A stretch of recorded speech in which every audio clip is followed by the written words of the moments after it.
आज हम डिस्कस करेंगे इम्प्रूविंग सेलुलर सिस्टम कैपेसिटी। जैसे हमारे मोबाइल यूज़र बढ़ेंगे तो हमें अपनी कैपेसिटी को इम्प्रूव करना पड़ेगा, हमारी सिस्टम पे बर्डन बढ़ जाएगा। So more number of user means we require more channels per unit coverage area. जितने ज़्यादा हमारे यूज़र होंगे उतने ज़्यादा हमें चैनल्स चाहिए होंगे पर यूनिट कवरेज एरिया। तो क्या तरीके हैं ऐसा करने के? तो हम 3 तरीके डिस्कस करेंगे ऐसा करने के। मेनली 3 तरीके। पहला वे है सेल स्प्लिटिंग, दूसरा वे है सेक्टरिंग और तीसरा वे है माइक्रो सेल जोनिंग। तो एक एक करके हम ये 3 तरीके डिस्कस करेंगे। तो सबसे पहले हम सेल स्प्लिटिंग डिस्कस कर लेते हैं। ये हमारा 7 सेल्स का क्लस्टर है। अब हो क्या जाता है कि इस एरिया में हमारी पॉपुलेशन डेंसिटी बढ़ जाती है, तो एग्जिस्टिंग चैनल से काम नहीं बन रहा है, तो हमें नंबर ऑफ चैनल की डेंसिटी यहाँ बढ़ानी पड़ेगी इस एरिया में, क्योंकि यहाँ की पॉपुलेशन डेंसिटी बढ़ चुकी है। तो क्या करेंगे, हम इस एरिया को फर्दर हम छोटे छोटे सेल्स में डिवाइड कर देंगे। तो हमने क्या किया, इस एरिया में पॉपुलेशन डेंसिटी बढ़ गई तो यहाँ छोटे छोटे सेल्स फर्दर क्रिएट कर दिए। तो हमारे पास लार्ज सेल है जहाँ लो पॉपुलेशन डेंसिटी उसके लिए, और हाई पॉपुलेशन डेंसिटी वाले एरियाज को हमने छोटे सेल्स में डिवाइड कर दिया, स्मॉलर सेल्स में। तो हम एक करेंगे कैसे, स्मॉलर सेल कैसे क्रिएट करेंगे। Each smaller cell will have its own base station. हर सेल में एक नया बेस स्टेशन क्रिएट करेंगे, पर एरिया हमने छोटा रखना है। उसके लिए हम क्या करेंगे, reduction in antenna height. Antennae की हाइट छोटी कर देंगे हम, ताकि छोटा कवरेज एरिया कम हो जाए। रिडक्शन इन ट्रांसमिटेड पावर, हम पावर भी रिड्यूस कर देंगे जिसकी कवरेज एरिया कम हो जाएगा। ध्यान देने वाली बात है, हमने एंटीने की हाइट छोटी कर दी और पावर भी कम कर दी, ट्रांसमिटेड पावर। पर इस एरिया में जो हमारा फ्रीक्वेंसी बैंड है बड़े सेल्स के बराबर ही है। फ्रीक्वेंसी बैंड हमने बड़े सेल्स के बराबर ही लिया हुआ है, बस हमने एंटीने की हाइट कम कर दी है और पावर, ट्रांसमिटेड पावर कम कर दी है। तो हमारे पास more number of channels per unit coverage area मिल जाएंगे इन एरियाज में जहाँ पे पॉपुलेशन डेंसिटी ज़्यादा है। ओके। और एक और इम्पॉर्टेंट पॉइंट है, सेल स्प्लिटिंग में हम we are not upsetting existing channel allocation and frequency planning. तो हम एग्जिस्टिंग फ्रीक्वेंसी प्लानिंग को चेंज नहीं कर रहे, हमें दोबारा से फ्रीक्वेंसी प्लानिंग और चैनल एलोकेशन करने की जरूरत नहीं है। बस हम अपनी एंटीना की हाइट कम कर रहे हैं, ट्रांसमिटेड पावर कम कर रहे हैं, जिससे कि more number of channels per unit coverage area बढ़ जाए। तो it is a flexible system. Cell splitting एक फ्लेक्सिबल सिस्टम है, हम फर्दर और स्प्लिट कर सकते हैं। मान लो इस एरिया में फिर से हमारी पॉपुलेशन डेंसिटी बढ़ गई या नंबर ऑफ यूजर्स बढ़ गए, तो हम फर्दर इसको और माइक्रो सेल में स्प्लिट कर सकते हैं। हमें दोबारा से फ्रीक्वेंसी प्लानिंग करने की जरूरत नहीं है। फिर हम फर्दर एंटीना की हाइट रिड्यूस कर देंगे और ट्रांसमिटेड पावर फर्दर रिड्यूस कर देंगे। ओके, तो it is a flexible approach. और depending upon traffic pattern smaller cells में be activated and deactivated. Traffic के हिसाब से हम अपने एक्टिवेट कर सकते हैं सेल और डीएक्टिवेट भी कर सकते हैं। फर्दर 1-2 महीने बाद फिर से हमारे नंबर ऑफ यूजर्स कम हो जाते हैं तो फिर से हम डीएक्टिवेट कर सकते हैं सेल्स को। तो पूरे सिस्टम की हमें फ्रीक्वेंसी प्लानिंग दोबारा से करनी पड़ रही है। तो फ्लेक्सिबल अप्रोच है एक। तो इस तरह से हम मोर number of channels per unit coverage area create कर सकते हैं। ओके, पर इसके साथ एक कॉस्ट आएंगे, there is no free lunch. तो प्लान स्प्लिटिंग से क्या है, नंबर ऑफ बेस स्टेशन हमारे बढ़ जाएंगे। हर एरिया के लिए अपना अपना बेस स्टेशन क्रिएट करना पड़ेगा। हर बेस स्टेशन में हमें इलेक्ट्रिसिटी कनेक्शन भी चाहिए, लैंड भी लीज पे चाहिए, तो हमारी कॉस्ट बढ़ जाएंगी, इंक्रीज्ड कॉस्ट। ओके, हमारी इंफ्रास्ट्रक्चर कॉस्ट बढ़ जाएंगी। हर एरिया में हमें अपना बेस स्टेशन क्रिएट करना पड़ेगा। तो हम इसमें सेल रेडियस को डिक्रीज कर रहे हैं, और सेल रेडियस डिक्रीज करने के लिए हमें अपना एक नया बेस स्टेशन क्रिएट करना पड़ेगा, जिससे कॉस्ट हमारी बढ़ जाएंगी। तो एक एग्जांपल के थ्रू देख लेते हैं हम कि कितनी पावर डिक्रीज करनी पड़ेगी हमें। हमने अपना सेल रेडियस हाफ कर दिया, सेल का साइज हाफ कर दिया एग्जिस्टिंग सेल से, तो हमें ट्रांसमिटेड पावर कितनी कम करनी पड़ेगी वो देख लेते हैं। न्यू ट्रांसमिटेड पावर को हम ले लेते हैं PT2, और बड़े सेल में ट्रांसमिट हो रही थी पावर उसको ले लेते हैं हम PT1। तो हमारा रिलेशन क्या आएगा, PT1 R1 raise to power -n। n के एस में path loss exponent, it is path loss exponent, it will be equal to PT2 R2 raise to power -n। Okay, हमारी power R1 raise to power -n factor से decrease हो रही है, तो दोनों की पावर सेम होनी चाहिए बाउंड्री पे, सेल बाउंड्री पे। ओके, अगर हमने अपना बड़ा सेल लिया और छोटा सेल लिया, तो जो पावर हम यहाँ ले रहे वही पावर हम यहाँ लेंगे बाउंड्री कंडीशन के लिए। तो हमारी कितनी पावर होनी चाहिए, PT2 निकालनी है हमने। कि कितनी डिक्रीज हो जाएंगी। तो PT2 will be equal to PT1। तो R2 क्या है, नया सेल रेडियस क्या है, R1 डिवाइडेड बाय 2 है, तो ये आ जाएगा 2 रेज टू पावर n। अगर इसको मैनिपुलेट करेंगे 2 रेज टू पावर n आ जाएगा। अगर हम n की वैल्यू 3 ले के चले तो PT2 3 किसके लिए होती है, सेमी अर्बन एरिया के लिए, सेमी अर्बन एरिया के लिए। ये हमने को चैनल इंटरफेरेंस वाले लेक्चर में डिस्कस कर लिया है। कि अगर आपको इसके बारे में नहीं पता है कि क्या होता है पाथ लॉस एक्सपोनेंट, तो को चैनल इंटरफेरेंस वाला ट्यूटोरियल जरूर देखें मेरा। तो PT2 क्या आ जाएंगी, अगर हम n की वैल्यू 3 लेके चले PT1 डिवाइडेड बाय 8, यानी कि सेमी अर्बन एरिया होगा जहाँ पॉपुलेशन डेंसिटी बहुत ज़्यादा भी नहीं होंगी और बहुत कम भी नहीं होंगी। अगर हमें अपना सेल का रेडियस हाफ करना है, सेल का साइज हाफ करना है, तो ट्रांसमिटेड पावर 8 गुना कम करनी पड़ेगी, 8 गुना कम करनी पड़ेगी अगर सेल का रेडियस हाफ करना है। अगर रूरल एरिया के लिए n की वैल्यू क्या होती है, n की वैल्यू 2 होती है रूरल एरिया के लिए, ठीक है। तो रूरल एरिया के लिए अगर पुट करेंगे हम तो PT2 क्या आ जाएंगी, PT1 divide by 2 raise to power 2 4। यानी कि रूरल एरिया में अगर हमें सेल की बाउंड्री हाफ करनी होगी तो पावर ट्रांसमिटेड हमें 4 गुना कम करनी पड़ेगी। रूरल एरिया के लिए अलग कैलकुलेशन आएंगी, अर्बन एरिया के लिए अलग आएंगी और सेमी अर्बन के लिए अलग आएंगी। ओके, इस रिलेशन से हम निकाल सकते हैं कि हमने कितनी पावर डिक्रीज करनी है अगर कॉरस्पॉन्डिंग हमने रिडक्शन करना है सेल रेडियस में। अब हम दूसरी टेक्निक देख लेते हैं सिस्टम कैपेसिटी इंप्रूव करने की, जो कि है सेल सेक्टरिंग। सेल सेक्टरिंग में हम डायरेक्शनल एंटीना यूज करेंगे in place of omni directional antenna. इससे क्या होगा, इट विल रिड्यूस को चैनल इंटरफेरेंस। इससे डायरेक्शनल एंटीना यूज करने से हमारी को चैनल इंटरफेरेंस कम हो जाएंगी। को चैनल इंटरफेरेंस कम हो पाएंगी तो हम क्लस्टर का साइज हम कम कर सकेंगे। हमने अपने को चैनल इंटरफेरेंस वाले ट्यूटोरियल में देखा था कि अगर हम को चैनल इंटरफेरेंस को कम करना चाहते हैं तो हमें क्लस्टर का साइज बढ़ाना पड़ेगा।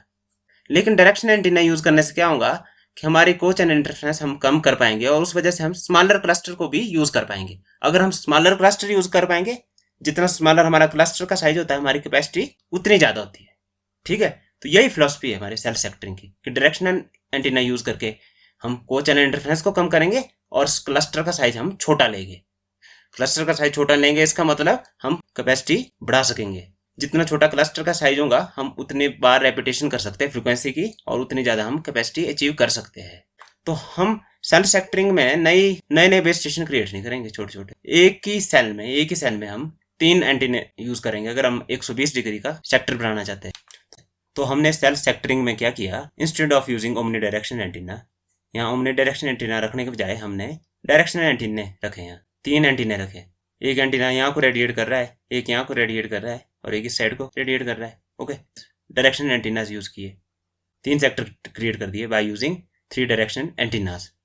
तो हमने सेम बेस स्टेशन पे 3 एंटीनेस रख दिए डायरेक्शनल एंटीनेस। तो जरूरी नहीं हम 120 डिग्री का ही सेक्टर क्रिएट करें, हम 90 डिग्री का सेक्टर भी क्रिएट कर सकते हैं। तो 90 डिग्री के सेक्टर के केस में हमें 4 डायरेक्शनल एंटीने यूज करने पड़ेंगे। हम 60 डिग्री का सेक्टर भी क्रिएट कर सकते हैं। प्रैक्टिकली हम 120, 90 और 60 डिग्री के सेक्टर ही यूज करते हैं। उससे ज़्यादा फर्दर डिवीजन करेंगे तो हैंड ओवर बहुत ज़्यादा बढ़ जाएगा और कोई बेनिफिट नहीं रहेंगे। जैसे जैसे हम ज़्यादा सेक्टर्स क्रिएट करेंगे तो हमारा हैंड ओवर भी होगा। इस सेक्टर में और इस सेक्टर में अलग चैनल्स यूज हो रहे हैं। ओके, एक इंपॉर्टेंट पॉइंट है, different channels in different sectors, different channels in different sectors. Her sector में अब डिफरेंट चैनल्स यूज करेंगे हम, डिफरेंट फ्रिक्वेंसी बैंड होगा हर सेक्टर का। तो अगर हमारा मोबाइल यूजर यहाँ से यहाँ जाएगा तो उसको हैंड ऑफ करना पड़ेगा क्योंकि चैनल चेंज हो जाएगा। तो 60 डिग्री सेक्टरिंग से ज़्यादा हम बढ़ते नहीं है क्योंकि फिर नंबर ऑफ हैंड ऑफ्स बढ़ जा रहे हैं सेक्टराइजेशन से। ये एक डिसएडवांटेज भी है सेक्टरिंग का कि हमारे नंबर ऑफ हैंड ऑफ्स बढ़ जाएंगे क्योंकि एक सेक्टर से दूसरे सेक्टर में मोबाइल जाएगा तो उसको हैंड ऑफ करना पड़ेगा। तो ये डिसएडवांटेज है सेक्टरिंग का।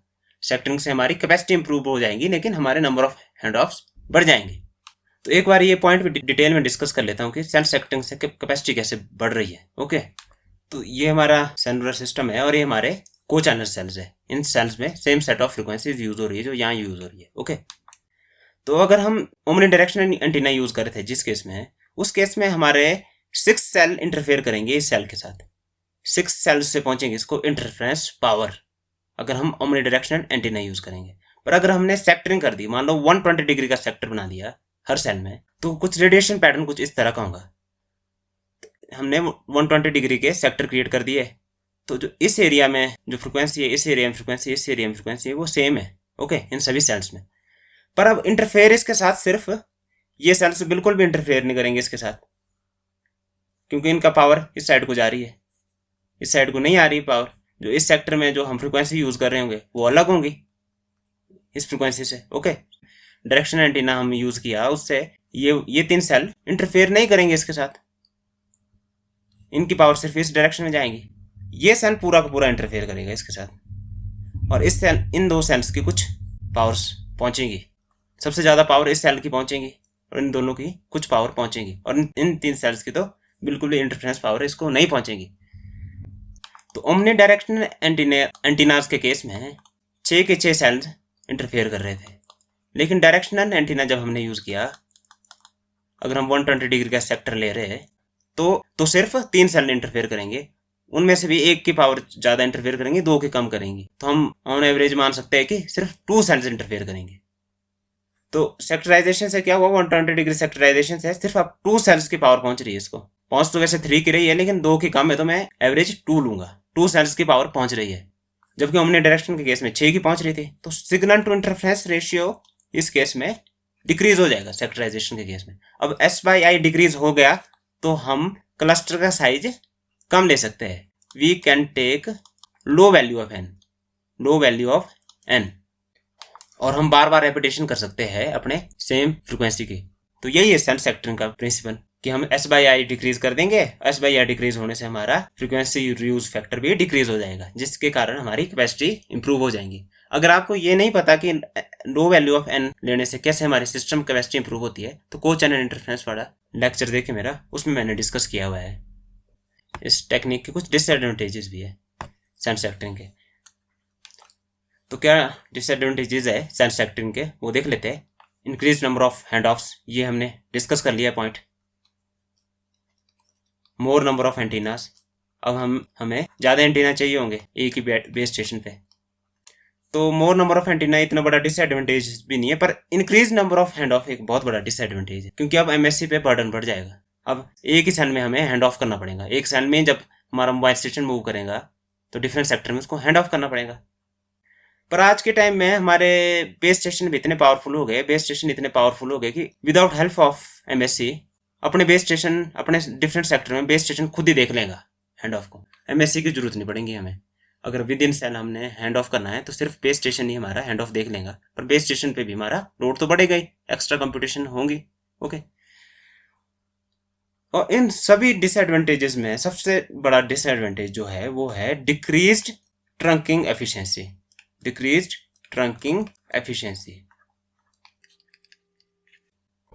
ट्रंकिंग एफिशिएंसी क्या है, अगर आपको इसके बारे में नहीं पता तो मेरा ट्रंकिंग वाला ट्यूटोरियल जरूर देखें। पर अगर मैं शॉर्ट में बोलूँ, सिर्फ शॉर्ट में बताऊँ कि क्या है ट्रंकिंग एफिशिएंसी। अब सेल सेक्टरिंग से क्या हुआ कि डिफरेंट सेक्टर क्रिएट कर दिए हमने, तो डिफरेंट जगह के लिए डिफरेंट फ्रिक्वेंसीज यूज कर रहे हैं हम। तो डिफरेंट फ्रिक्वेंसी यूज करने से हमारी ट्रंकिंग एफिशिएंसी कम हो जाएंगी। अब जो यहाँ फ्रिक्वेंसी वो यहाँ यूज नहीं हो पाएंगी। तो हम क्या कर रहे हैं सेक्टरिंग से, लार्जर पूल ऑफ चैनल्स को छोटे छोटे पूल्स में डिवाइड कर रहे हैं, और लार्जर पूल को जब हम छोटे छोटे पूल्स में डिवाइड करते हैं उससे हमारी ट्रंकिंग एफिशिएंसी डिक्रीज हो जाती है। इस कंसेप्ट को अगर आपको नहीं पता है क्या है तो मेरे ट्रंकिंग वाले ट्यूटोरियल को जरूर देखें, वहां आपको ढंग से समझ आ जाएगा। तो सबसे बड़ा डिसएडवांटेज सेल सेक्टरिंग का यही है कि इससे हमारी ट्रंकिंग एफिशिएंसी काफी कम हो जाएंगी। इसी डिसएडवांटेज को हम दूर करने के लिए एक तीसरी टेक्निक लाए, माइक्रोसेल जोनिंग। अब उस टेक्निक को देखते हैं। तो हमारी तीसरी टेक्निक है microcell zoning to overcome disadvantages of cell sectoring. इससे भी हमारी कैपेसिटी इंप्रूव हो जाएंगी, more number of channels create हो जाएंगे। पर जो सेल सेक्टरिंग के डिसएडवांटेजेस है, decrease in trunking efficiency, increase number of handover, ये 2 डिसएडवांटेज माइक्रोसेल जोनिंग के केस में नहीं आएंगे।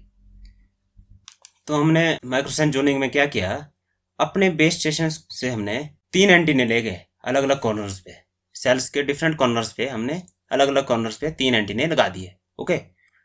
3 एंटीनेज 3 जोन्स क्रिएट करेंगे, 3 डिफरेंट जोन्स क्रिएट करेंगे। ये जो एंटीनेज है हमारे बेस स्टेशन के साथ थ्रू ऑप्टिकल फाइबर भी कनेक्ट हो सकते हैं और थ्रू माइक्रोवेव भी कनेक्ट हो सकते हैं। तो हमारा ऑप्टिकल फाइबर लिंक भी हो सकता है और माइक्रोवेव लिंक भी हो सकता है।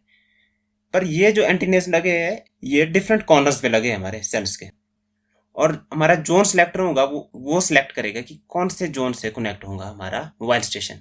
अब हमारा मोबाइल यूज़र यहाँ पे मान लो, और थोड़ी देर बाद वो ट्रैवल करता करता इस जोन में पहुंच जाता है, तो हमारा जोन सिलेक्टर इस मोबाइल स्टेशन के लिए जोन चेंज कर देगा।